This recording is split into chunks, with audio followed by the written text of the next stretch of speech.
ሲቲ ያሸንፏል። ግባና አውጣው። ሲቲና አርሰናል ያላቸው ዋነኛ ልዩነት እነግራችኋለሁ። እናንተ ደግሞ ፎሎ እያደረጋችሁ ተከታተሉኝ። ሲቲ ተቸገረም ሳይችልም ቀረም ምንም ቢፈጠር ማለት ነው 3 ነጥብ ይዞ መውጣት ያቅበታል። በተለይ ደግሞ ወደ መጨረሻ አካባቢ ማለት ነው። አርሰናል ግን ሲቸገር ይሸነፋል ወይ ነጥብ ይጥላል። ይሄ ነው ልዩነታችሁ። ገባችኋ? የዋንጫ ሜንታሊቲ ምናምን ብለን እኛ የምናወራው ለጉራ ወይም ደግሞ አርሰናልን ስለምንጠላው ብቻ ሳይሆን ሲቲ ያለው ሜንታሊቲ እና ደግሞ ችሎታ ይሄ ነው። አለቀ በቃ።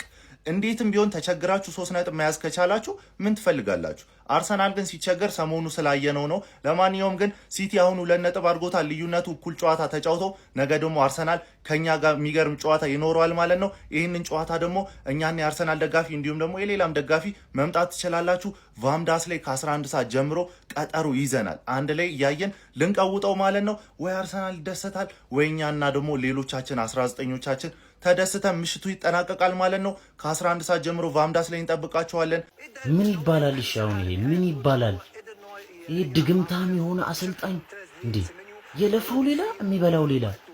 በቃ ኢትዮጵያ ኑሮ ነው የሆነብን። የሚገርመው እንዴ ያ ሁሉ ጎል ስተው ባለቀ ሰዓት ኧረ በስመ አብ ኧረ ጋርዲዮላ ግን ይገለበጣል። እርግጠኛ ነኝ ይሄ ውጤት ይገለበጣል። ወይ ሲቲያቸው ይወጣል ወይ ይሸነፋል። ለማየት ያብቃል። በከባዱ እየተቋጠረ ነው ወደ ወያላው ቤት ማለት ነው። ሊድስ ምን እኔ አይቼው ማላውቁ አይነት አጫወቱ። በሜዳው ለነገሩ ከባድ ነው፣ ግን ምን አይነት አጫወቱ ነው የሚጫወተው? እድሜ ለዶና ሮማ። አሁን ያው ሚሳት ኳስ ነው ልጁ የሳተው። ሴሜኒዮ ግን ምን አይነት ጎል ነው ያገባው? ይመችኝ እውነት ከጭንቅ ነው የገላገልከን በኢየሱስ። አረ በጣም ከባድ ቋጠሮ ነው ያለው፣ በጣም ከባድ። በደንብ ነው እኛም ከዚህ ከጎረቤታችን መቋጠር ያለብን ማን፣ አለበለዚያ ከባድ ነው። ሊድስ አጫወቱ ከባድ። ሰከንድ ሃፍ ላይ እንደ እስስት ተቀይረው ገብተው። በዚህ ጨዋታ ግን ሃላንድ ያስፈልግ ነበር፣ ሰብሮ የሚገባ ተጫዋች። ቢያንስ ሃላንድ እንኳን ባያስፈልግ ዶጉ እንኳን ያስፈልግ ነበር። ማን እንዴ ምንድነው የምፈልጉ? ሲቲ ሰውን ላበላብ ታረጋላችሁ እንዴ? ምንድነው እንደዚህ ፍሬ የምታፈርጡት? አረ ጭንቀት በፈጣሪ ስም። አረ እንደዚህ አትጫወቱ። አስቡልን፣ ለኛ አስቡልን። 2 ነጥብ ነው የቀረሽ ሲቲ፣ 2 ነጥብ። እኔ ነገ ወያላውን እምብርቱ ስር ገብቼ እንዲህ ምሽልግ አረግልሻለሁ። አንቺ እድልሽን በቀጣይ ተጠቀሚ። በቀጣይ በአሁኑ በኔ ኮንፊደንስ ሱፊሽን ላብሰሽ ነው ማየት ያለብሽ። በኮንፊደንስ ጭራሽ ነው 1 ነጥብ ይዞ ያወጣ አርሰናል። ነገ ደስ የሚል ምሽት። አርሰናል አትበላትም መርዝ በላ። መልካም ምሽት። ሲቲ አሸንፏል። ማን ወይኔ እድል። ሲቲ ዛሬ ፈርስት ሃፍ እንዴት ነበር የተቀጠቀጠው? ኒድሶች ማለት ስንት ኳስ እየሳቱ አንድ ሞመንት በቃ በዛ አሸነፉ። ዶሚኒክ ካልቨርት ሉዊን አቃጠልከኝ ማን እንዴ! ሲጀምር ዶሚኒክ ካልቨርት ሉዊን ብሎ ኳስ ተጫዋች አለን? ጸሐፊ የመሰለ ጸሐፊ፣ ስሙ የጸሐፊ እኮ ነው። አርፈ መጽሐፍ ብጽፍ ነው የሚሻል። አንተ ስንት ኳስ ነው የሳትከው? ስንት ኳስ ምንድነው? በዚህ አረ ወይኔ አረ በስማ አሮንሰን እንደዛ እየተጫወተ ማን ለሽታክ ግን አንድ ያጨበጭበለታለሁ። ማን የሊድስ በጣም ነው የምትችሉት፣ በጣም ማለት ነው ሊድሶች። ሲቲ አይኖ ሰከንድ ሃፍ ላይ ኳሱን ሙሉ ሰዓቱን ኳሱን እያዙት ነበር፣ ግን ምንም እየሞከረ አልነበርም። ሊድስ ሙከራ በጣም እየበለጣቸው ነበር ሙሉ ጨዋታውን። አንድ ሞመንት ሴሜኒዮ ማን ቼርኪ ምን አይነት አውት ኦፍ ኖዌር ከፈተላቸው። እንደዚህ ክፍት ነው ያደረገላቸው። ከዛ ሴሜኒዮ ምንድነው ያደረገው? ማን ሊድሶች ባለፈው ምን አልኩ? ጌም አስጠብቀ ስትወጣ እንደዚህ ነው አልኩ። ያውም ባለፈው ፈርስት ሃፍ 2-1 እየመራን በአንድ ጎል ልዩነት ዛሬ የሚወደገም ነው። እኔ ሴሜኒዮ ቃል የለኝም። ቀደም አንዳንድ ሰዎች ቪዲዮ ሲሰሩ አይተናል። ሴሜኒዮ ለምን ገባ የሚል ቪዲዮ ይሄው አሳየ። ጌም ዊኒንግ ጎል አገባ፣ በሱ ጎል አሸንፈን ወጣን። ፎክስ ኢን ደ ቦክስ ማለት ነው። ከሃላንድ የሚጠበቅ ስራ፣ የሚገርም ስራ ሰርቶ ነው ያሸነፈው። እንዴት ነው ቋጣሪን እስከዚህ ሰዓት አቆይቶ ማለት ነው ተስፋ ሰጥቶ በአንድ ጎል ፈርስት ሃፍ፣ ከዛ በኋላ ዘግቶ እንዴት ነው ማሸነፍ ደስ የሚለው?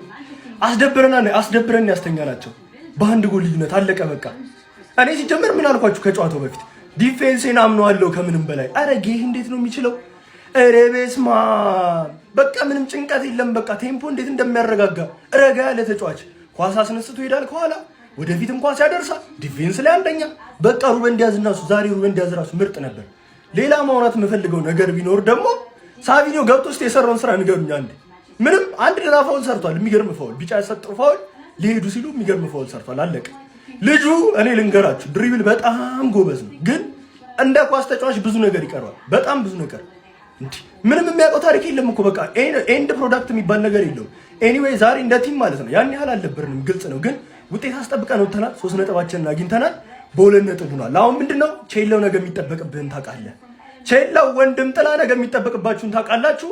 እንደ ላስት ታይም ማለት ነው በ11 ተጫዋች ነው የምትገቡት። ቀጣይ በ10 ተጫዋች አቻ ካስወጣችሁ በ11 ደግሞ አስቡት እና ነገ ይመለሳል። ነገ ወደ ቋጠሯችን እንመለሳለን። በቃ ዛሬ ሰላም ነው፣ ዘና ብለን ነው የምንተኛው። አሁን ላይ ጋርዲዮላ እየተከተለ ያለው ስትራቴጂ ምን እንደሆነ ታውቃላችሁ? የትን ፍጩ ብቻ ዱቄቱን አምጪው የሚለው ነው። ይመቸው። አረ በስመ አብ። በቃ ሰከንድ ሃፍ ላይ ጌሙን ማኔጅ ለማድረግ የሞከረበት መንገድ በጣም ይለያል ነው የምላችሁ። እንደዚህ እኮ እያሎች እኮ እንደዚህ ጌም ማኔጅ ቢያደርጉ ኖሮ እስካሁን የጣሉት ነጥብ ይሄኔ ስንትና ስንት በ30 ምናምን ነጥብ ርቋቸው ነበር ሲቲዎች። ግን ጋርዲዮላ የዋንጫ አሰልጣኝ ስለሆነ እንዴት ጌም ማኔጅ ማድረግ እንዳለበት ስለሚያውቅ አየህ ስርስር እየተከተለ ነው።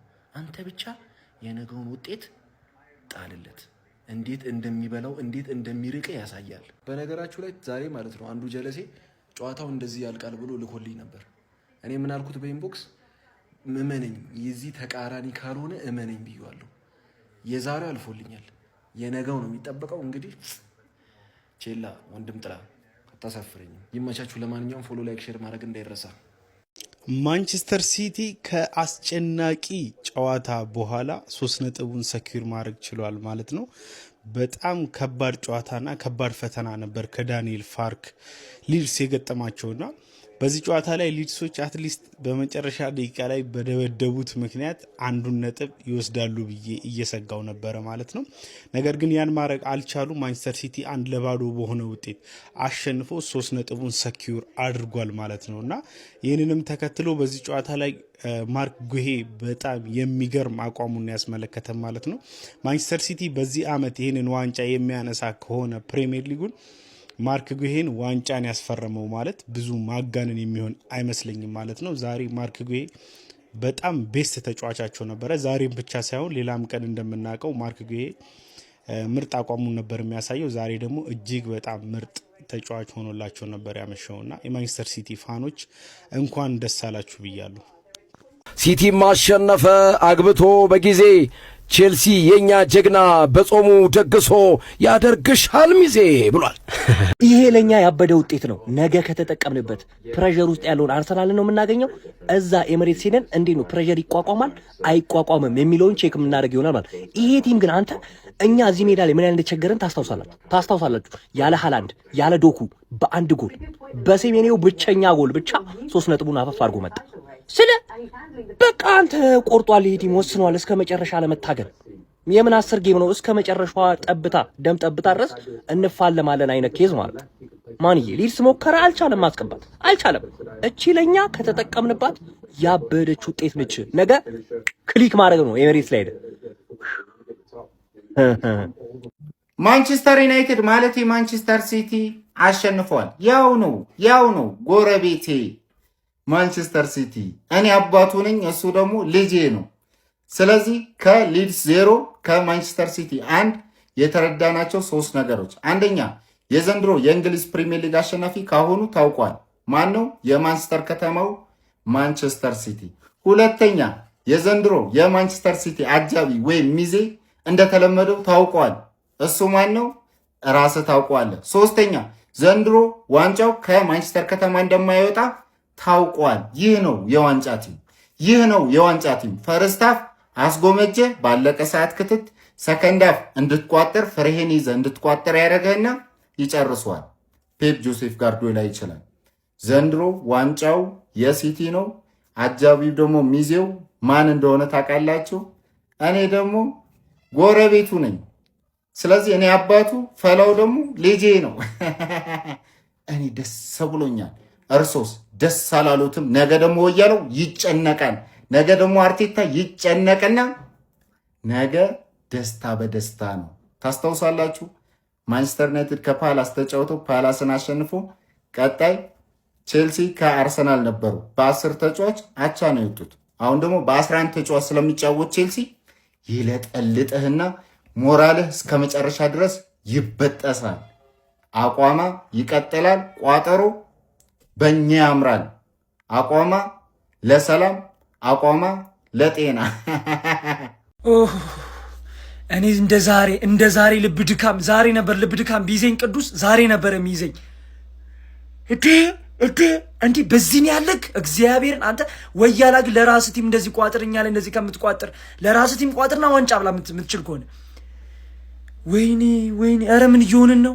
እኔ እግዚአብሔርን እንዴ ዋናው 3 ነጥብ ነው። ምን አገባኝ 3 ነጥብ ነው። ግን ይሄ ነገር ከዚህ በኋላ እንዳይደገም ወይኔ በስመ አብ በቃ ሾክድ እኮ ነው እንኩት እኔ እንዴ ዝም ብሎ ይመታሉ ዝም ብሎ በቃ እነሱ ጋር ሙሉ ኳሱ ሰከንድ አፍን ይሻሻላል ብዬ እጠብቃለሁ። ጭራሽ ዶኩን ማላስገባም ራይንደርስ ከገባ በኋላ ባሰ ነገሩ። ኦራይሊም እኔ ጉዳቱ ይሁን እኔ እንዴት እንደሆነ አላውቅም።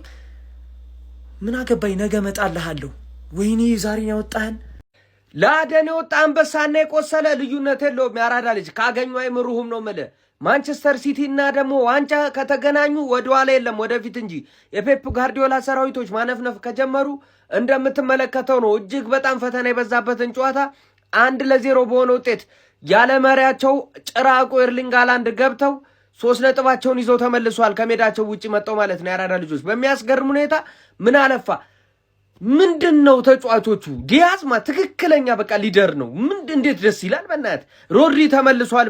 ጉዌቶ 5-6 ዓመት ከዚህ ቡድን ጋር ራሱን አብላልቶ የኖረ ነው ይመስለው። በውስጥ አዋቂነት እዛ ክሪስታል ፓላስ ያፏገረዝ የነበረ ነው ይመስለው። ወርቅ ጭቃ ውስጥና ከኩዮቹ ጋር ሲቀመጥ እንዴት እንደሚያምር በጉዌ ማየት ይቻላል ማለት ነው። በጣም ነው የሚለዩት ማለት ነው። ኑኔዝም ሆነ ኑሪም እጅግ በጣም አስገራሚ ነበሩ ማለት ኦሬሊቶ እኔ ምን ብዬ ልንገርህ በቃ እንዳለ ያስገርሙ ነበር የሲቲ ተጫዋቾች።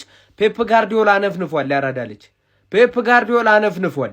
በ2 ነጥብ አድርጎታል ልዩነቱን። እስቲ ሀሳብ አስተያየታችሁን ኮሜንት ላይ ይህን ቪዲዮ በደምብ ሼር ኮፕሊንግ ይደረግ። አዳዲስ ሰዎች የፕላስ ምልክቶ እናንተ ነች ይመቻችሁ። በ1-0 ነፍሴን ያስጨንቃታ እንዴ ምን አጁ ነው የምትለሽ? የት እንሰደድ? እዛም ጦርነት ጀመሩ። ልትሸነፍ ነበር። በዚህ ጋር ነው በዚህ ጋር ልዘልም ነበር። ታው እንደ ዋንጫ ቡድን አቅታሉ። በእንቅልፍ ልብ ላይ እንደሚቀመጠው ሰይጣን እጄ አይሰራ እግሬ አይሰራ አልጋ ላይ ስሜቴ ላይ አስጨነከኝ እኮ። ተመስገን በቃ ተመስገን ማለት ነው በዚህ ሰዓት። በቃ ከዚህ በላይ ምን ደስታ አለ ጋይስ? ሊድስ ተሸነፈልኝ፣ ሲቲን ያባት በርንሌ ተሸነፈ፣ ዌስትሃም ተሸነፈ። ምን ደስታ አለ ከዚህ በላይ? ተመስገን ማለት ነው በቃ። ተመስገን ካላልክ አይጨመርልህም አባቴ። ተመስገን በል።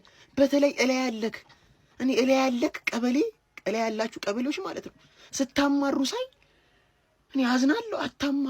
አታማሩ የምር ተመስገን በሉ፣ ተመስገን በሉ። እኔን አይታችሁ ተመስገን አትሉ፣ እኔን አይታችሁ ተመስገን አትሉ። ተመስገን በቃ ተመስገን። ከዚህ በላይ ምንም ደስታ የለም። ሲቲዬ እናመሰግናለን በቃ። ነገ ደግሞ ፉላም ወይ ያንቀባረኛል ወይ ያንቀባሯሉ። አለቀ።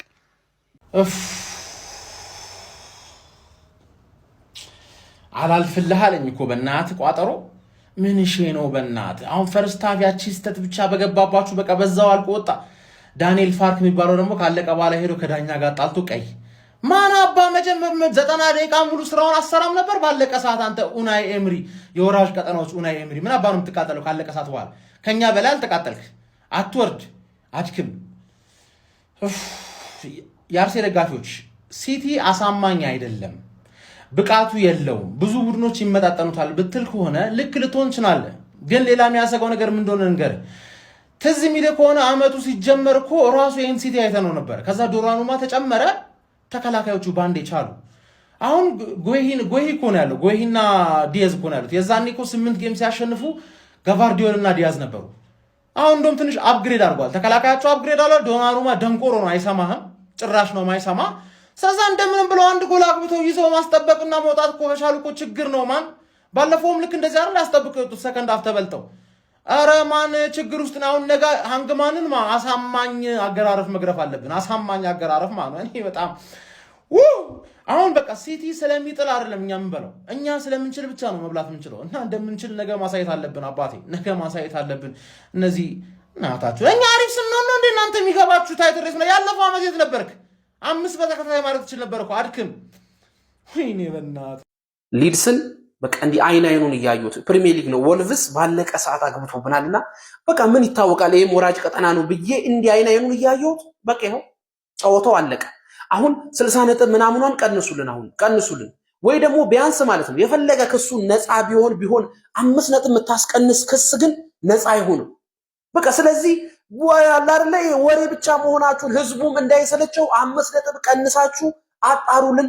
50 ዓመት የሚፍጅ ከፈለገ ግን 5 ነጥብ ለተጠረጠረበት እንኳን ቢያንስ ስታስቡት 5 ነጥብ እንኳን ያህል 60ውን ነፃ ቢሆን የ5 ነጥብ ይጠፋል። ጉሂና ሴሜኒዮን እስከ ጥር እንደምንም በዳዴ ሄዶ ጥር ላይ ደረሰ። ጀግና ስለሆነ ጥር ላይ ማድረግ ያለበት ምን አደረገ አሰልጣኙ? ሴሜኒዮና ጉሂን አመጣ። ሴሜኒዮ ይሄን 3 ነጥብ ሰጠ። 3 ነጥቧን እንዳይቀበሉ 1 ነጥብ እንዳይጋሩ ደግሞ ጉሂ ይከላከላል። አረኛስ የበሽታ መከላከል አቅማችን እየሞተ ነው በዚህ ክለብ።